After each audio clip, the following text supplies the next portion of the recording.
बीते 36 घंटे में यूक्रेन ने रूस के अहम सैन्य ठिकानों पर 5 बड़े हमलों का अंजाम दिया। ब्लैक सी का नोवरोसिस्क से लेकर कर्च स्ट्रेट तक का इलाका बारूद से दहल उठा है। यूक्रेन लगातार रूस पर सटीक और अचूक हमले कर रहा है। राष्ट्रपति पुतिन को 24 घंटे में 2 बार रूसी राष्ट्रीय सुरक्षा परिषद की आपात बैठक बुलानी पड़ी है। इसी बैठक में यूक्रेन विनाश की परमाणु नीति तय हो चुकी है। यूक्रेन के ये हमले पुतिन के सम्मान पर आघात हैं और रूस ने यूक्रेन सहित उसके मित्र देशों के खिलाफ विनाशक तैयारी कर ली है। आप देखिए यूक्रेन के हमलों का कितना विनाशक असर रणभूमि में नजर आने वाला है। काउंटर ऑफेंसिव में जमीन पर फेल हो चुका यूक्रेन अब स्ट्रैटेजिक हमले कर रहा है।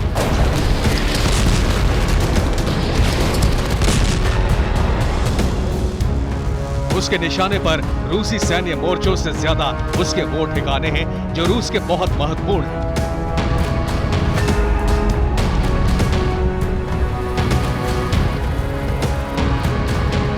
जहां से रूस युद्ध की रणनीति भी बनाता है, समुद्री व्यापार भी चलाता है।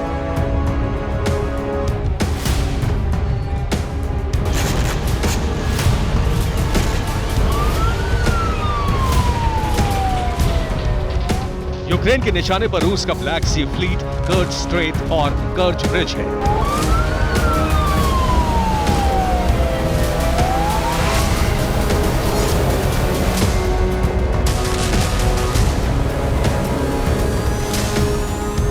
यूक्रेन ने लगातार दूसरे दिन क्रीमिया के कर्च स्ट्रेट को नहलाने के लिए बारूद बरसाया और इस बार कामयाब भी हुआ।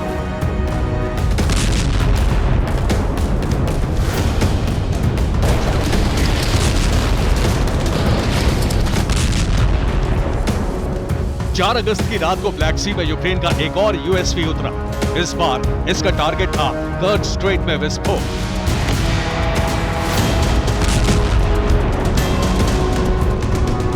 विस्फोटक से भरा ये यूएसवी रूस के एक जहाज से टकराया और विस्फोट हो गया। विस्फोट से उठी लपटें कई मील दूर कर्च स्ट्रेट के तट से भी नजर आई।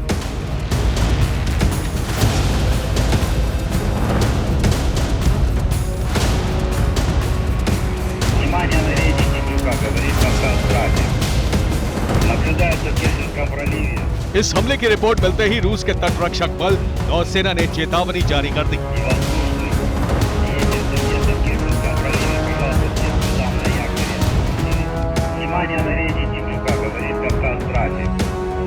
Наблюдается в Керченском проливе атака дронов беспилотных, подводных и воздушных. И эти инциденты в Керченском проливе, пожалуйста, всем судам на якоре усилить наблюдение, в случае обнаружения докладывать Кавказ трафику и усилить наблюдение.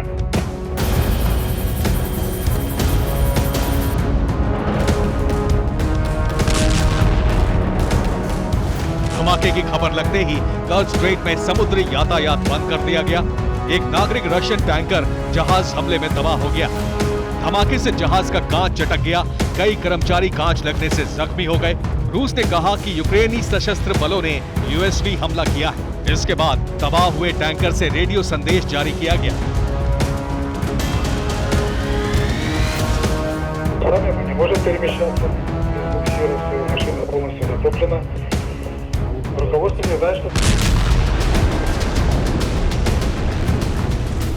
यूक्रेन के अनमैन्ड सरफेस वेसल ने दूसरे दिन रूस के अहम इंफ्रास्ट्रक्चर को नुकसान पहुंचाया। ये जहाज के इंजन रूम की तस्वीर है जिसमें पानी भरा हुआ नजर आ रहा है। यूएसवी में भरे विस्फोटक से इतना बड़ा धमाका हुआ कि पानी की सतह से 30 फीट ऊपर बने कमांड कंट्रोल सेंटर की खिड़कियों के शीशे भी चटक गए।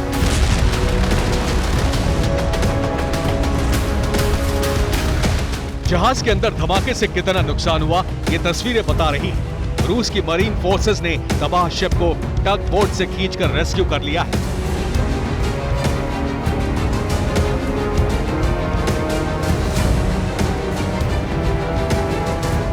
यूक्रेन ने इस जहाज पर हमले के लिए एक बार फिर यूएसवी यानी अनमैन्ड सरफेस वेसल का इस्तेमाल किया। इसको 3 लोगों का क्रू दूर बने कमांड सेंटर से कंट्रोल करता है। इसको चलाने के लिए बैटरी पावर सिस्टम लगाया गया है। इस यूएसवी की लंबाई 2 मीटर होती है। इसमें 600 किलोग्राम विस्फोटक लगाया जा सकता है।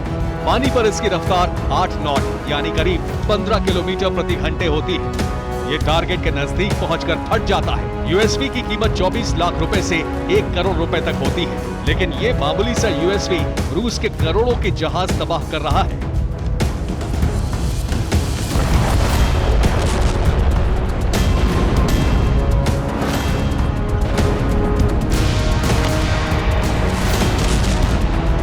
अगस्त को भी यूक्रेन ने रूस के दक्षिणी शहर नोवरोवस्की के पोर्ट पर इसी यूएसवी से हमले किए थे। 24 घंटे में यूक्रेन मामूली हथियारों से रूस पर 5 बड़े प्रहार कर चुका है।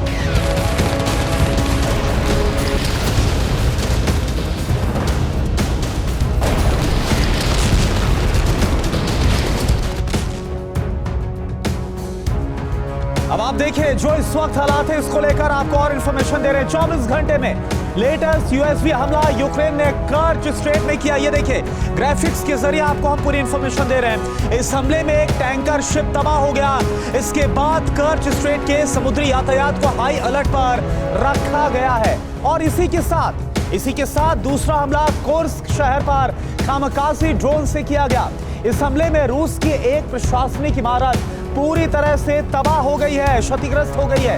एक चर्च की बाहरी इमारत को भी नुकसान पहुंचने की खबर है। इससे पहले यह आप जानिए कि नोवरोसिस्क में यूक्रेन ने यूएसवी हमला किया।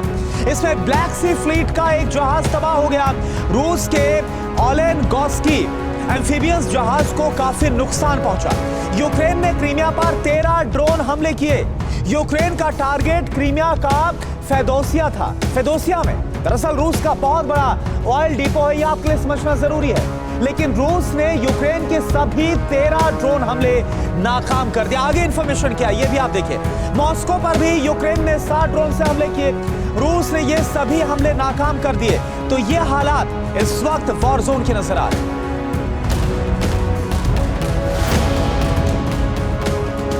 2 दिन और 5 हमलों की ये तस्वीरें बता रही हैं कि यूक्रेन कैसे मॉडिफाइड और सस्ते हथियारों से रूस के मानसिक तनाव की वजह बन गया है।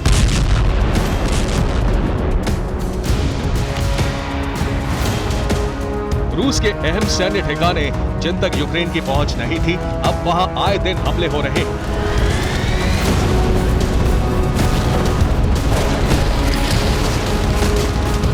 रूस इन्हें रोकने में नाकाम हो रहा है।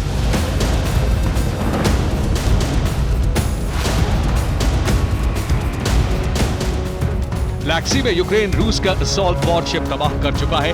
इस जहाज को खींचकर नोवरोसिस्क डॉकयार्ड पर लाया गया है।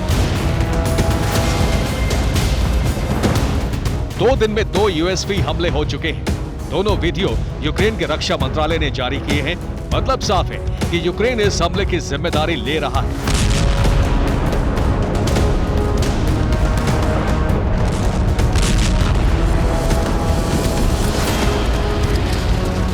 यूक्रेन के रक्षा मंत्रालय ने इशारों में यह स्वीकार भी कर लिया है।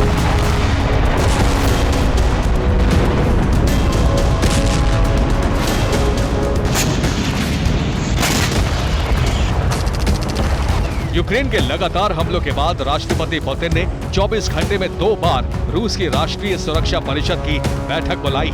इस बैठक में सुरक्षा परिषद के सदस्यों को ही शामिल किया गया। संकेत साफ है कि रूस किसी बड़े हमले की तैयारी कर रहा है।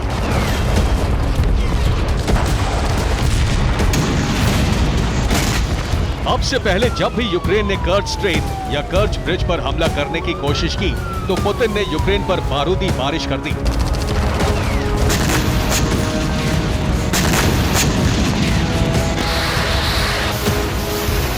सुरक्षा परिषद की बैठक के बाद माना यह जा रहा है कि रूस का अपनी परमाणु शक्ति का प्रयोग कर सकता है।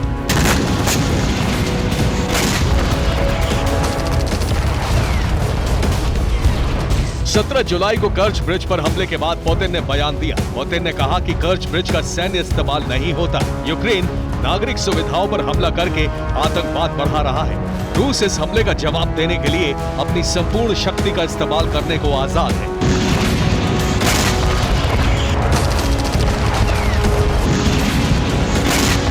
17 जुलाई के बाद एक बार फिर यूक्रेन ने कर्च स्ट्रेट में विस्फोट किया है। उसका निशाना कर्च ब्रिज हो सकता था, लेकिन इस बार ट्रांसपोर्ट जहाज तबाह हुआ।